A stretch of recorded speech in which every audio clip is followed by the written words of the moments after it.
start our book Contemporary World Politics.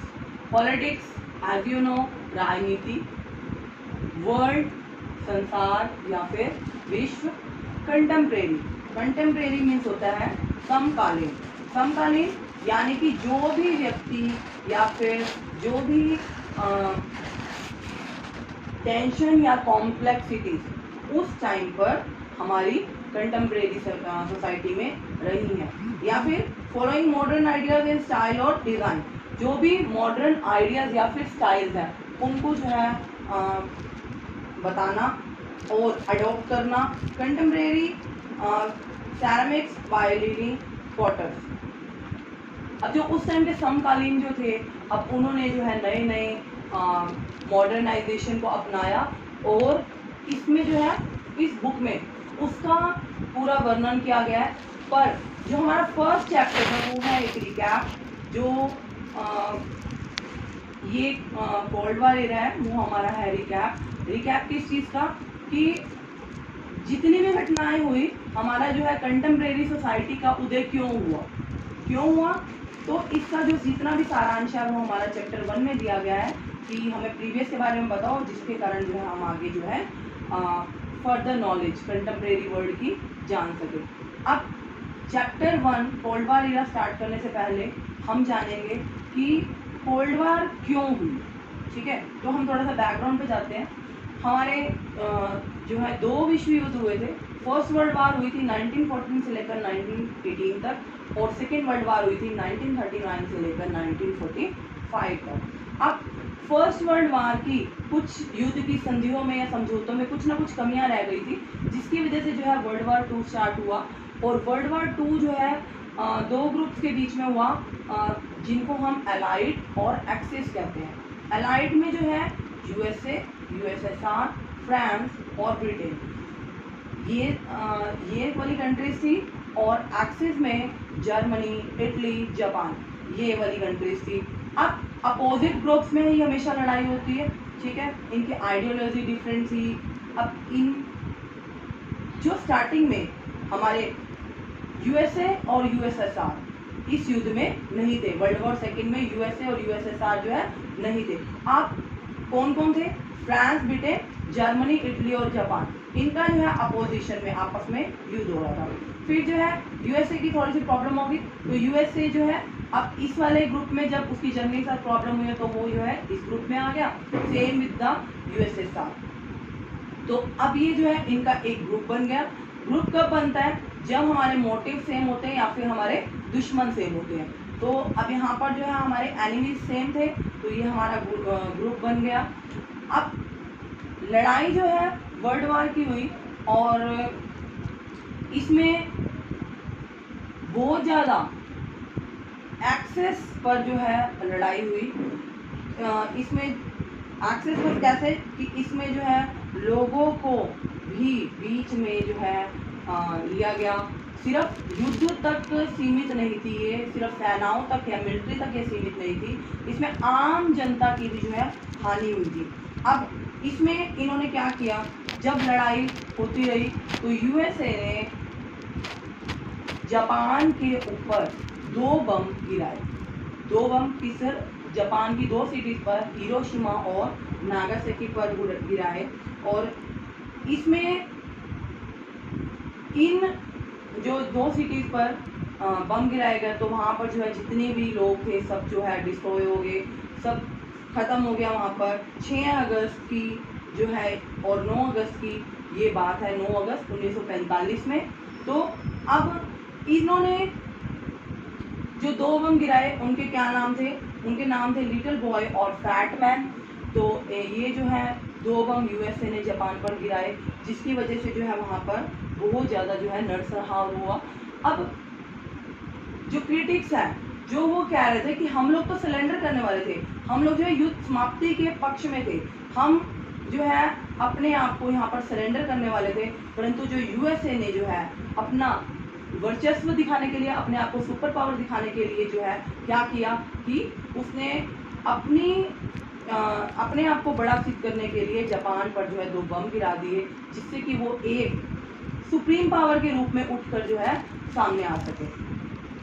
और जो US जो अब ये युद्ध हुआ इसका क्या परिणाम हुआ? अब इसका परिणाम ये हुआ कि जो जर्मनी, इटली और जापान ये सब लोग जो है बिल्कुल खत्म हो गए। ठीक है, एक्सिस पावर जो है उसका ओरिजिन जो है वो कम टू एंड हो गया और इधर से जो है ये फ्रांस और ब्रिटेन ये भी पूरी तरह से खत्म हो गए, क्योंकि जितना भी पैसा था, जो भी इनके पास मिलिट्री सेना सब थी, वो सब इस युद्ध में खत्म हो गए। अब एलाइड जो है ग्रुप भी खत्म हो गया और इस एलाइड ग्रुप की जगह दो सुप्रीम पावर्स हमारे पास आ गई, that is first one is USA और सेकंड इज यूएसएसआर। अब ये हमारी क्या थी? सुप्रीम पावर्स थी।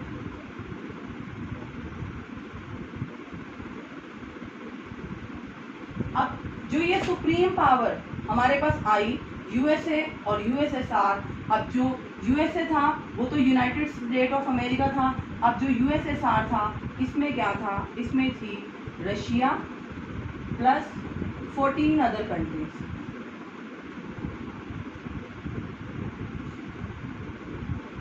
ठीक है, एक रशिया और उसके साथ 14 जो है दूसरे देश थे इसके पास। ठीक है, जिससे कि ये सोवियत संघ जो है रूस का बना हुआ था। अब जब युद्ध हुआ तो एक ऐसे भी कुछ देश थे जो सिर्फ मूक दर्शक बनकर देखते रहे। ठीक है, ऑडियंस में थे वो कौन थे? उनका नाम उसमें थे इंडिया, घाना, इजिप्ट, इंडोनेशिया और यूगोस्लाविया। अब ये सब लोग क्या थे? ये सब लोग जो है अभी अभी जो है फ्री कंट्रीज के रूप में उभर कर आए थे। तो स्टार्टिंग में 1945 में, क्योंकि इंडिया अभी फ्री नहीं हुआ था, तो उसने जो है यूएसए का 1945 में, जब क्योंकि वर्ल्ड वार जो था इससे पहले जो इंडिया जो है अभी फ्री नहीं था, तो उसे जो है थोड़ा सा ब्रिटिश का साथ देना पड़ा, परंतु थोड़े से मूवमेंट्स के बाद जो है इंडिया जो है हट गया था। और ये जो है दक्षिण अफ्रीका, साउथ अफ्रीका है, इसमें इन्होंने भी जो है लड़ाई से जो है पीछे हो गए कि हम लोग जो है कोई भी युद्ध नहीं चाहते। अब ये लोग जो है शांति की तरफ थे। ठीक है, क्योंकि ये कौन सी कंट्रीज थी? अभी डेवलपिंग कंट्रीज थी। ये अपना जो है थोड़ा थोड़ा अपने आप को जो है विकासशील, यानी कि अपना विकास करने के ऊपर ध्यान दे रही थी। और जो यूएसए और यूएसएसआर है, अब ये दोनों जो है सुप्रीम पावर के रूप में उठकर आ गई। अब यूएसए और यूएसएसआर दो ऐसी कंट्रीज थी जो सुप्रीम पावर थी। अब इन्होंने क्या किया? इन्होंने अपने जो है जो रिसोर्सेज थे उनको बढ़ाना शुरू कर दिया। जो अपने जैसे न्यूक्लियर बम बनाने शुरू कर दिए, जितने भी अपने औद्योगिक क्रांतियाँ थी उनको बढ़ावा देना शुरू कर दिया, बड़े बड़े टावर बनाने शुरू कर दिए। अब आपस में ये दो जो कंट्रीज थी सामने नहीं आ रही थी, यूएसए और यूएसएसआर। ठीक है, अब ये दोनों सामने तो आ नहीं रही थी, तो इन दोनों के बीच में जो लड़ाई हुई, जो इन दोनों के बीच में लड़ाई स्टार्ट हुई, उसे ही कोल्ड वार ईरा का नाम दिया गया। और ये युद्ध जो है कोल्ड वार का मतलब क्या होता है? कोल्ड वार का मतलब होता है शीत युद्ध, यानी कि आमने सामने ना होना दो कंट्रीज का। अब ये दोनों कंट्री आमने सामने तो लड़ नहीं रही। ठीक है, अब ये क्या कर रहे हैं? छुपे तौर से वार कर रहे हैं। सिर्फ इन दोनों के बीच में ना तो कोई बात हो रही है और ना ही कुछ, पर ये ना तो युद्ध कर रहे हैं और ना ही कोई और चीज़ कर रहे हैं, बस सिर्फ अपने रिसोर्सेज को बढ़ा रहे हैं, अपने एरिया को बढ़ा रहे हैं। ठीक है, तो इसमें जो है कोल्ड वार स्टार्ट हुआ। अब कोल्ड वार जो है हमारा 1945 से लेकर और 1990 तक ये हमारा कोल्ड वार चला। 1945 से लेकर और 1990 तक। अब कोल्ड वार जो है वो होता क्या है? कोल्ड वार क्या होता है? जब कोई भी युद्ध जो है आमने सामने नहीं होता और वो शीत युद्ध का नाम उसे दिया जाता है, कि जिसमें ना मिलिट्री आपस में नहीं लड़ती। ठीक है, अब ये क्यों हुआ? कोल्ड वॉर जो है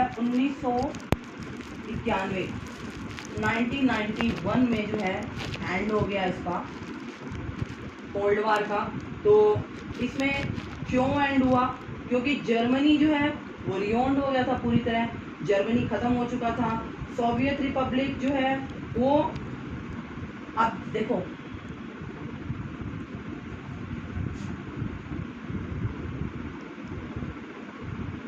अभी आपको ऊपर ही बता दिया कि जो दो कंट्रीज थी जो इधर अलाइन वाले थे और जो एक्सिस में से भी ये दो ही बची थी हमारे पास, ठीक है।